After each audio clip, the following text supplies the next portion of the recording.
বোমা সরবরাহ স্থগিত রাখলেও ইসরায়েলকে আরও $1 বিলিয়ন অস্ত্র দিতে মরিয়া চেষ্টা চালাচ্ছেন মার্কিন প্রেসিডেন্ট জো বাইডেন।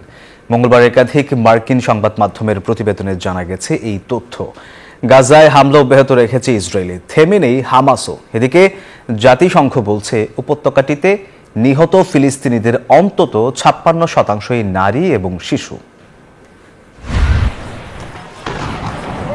ফিলিস্তিনের গাজায় দখলদার ইসরায়েলের ব্যাপক হামলায় ৩৫,০০০-এর বেশি প্রাণহানি ছাড়িয়ে গেলেও তাকে গণহত্যা বলে মনে করেনি যুক্তরাষ্ট্র। আর এবার একাধিক মার্কিন সংবাদ মাধ্যমের প্রতিবেদনে মঙ্গলবার তথ্য পাওয়া গেল, ইসরায়েলকে আরও $100 কোটি মূল্যের অস্ত্র সহায়তা দিতে মরিয়া হয়ে উঠেছেন মার্কিন প্রেসিডেন্ট জো বাইডেন।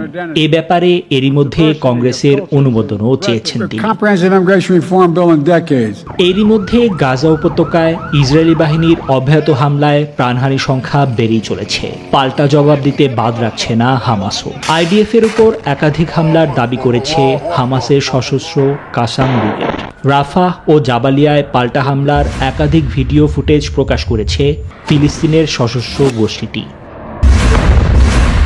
এদিকে টানা 7 মাসেরও বেশি সময় ধরে চালানো ইসরায়েলি বর্বর হামলায় নিহত ফিলিস্তিনিদের অন্তত 56%ই নারী ও শিশু বলে নিশ্চিত করেছে জাতিসংঘ। এই আগ্রাসনে 190 জনের বেশি জাতিসংঘ কর্মী নিহত হয়েছে বলেও জানিয়েছে সংস্থাটি। নিবির আমিন, নিউজ 24।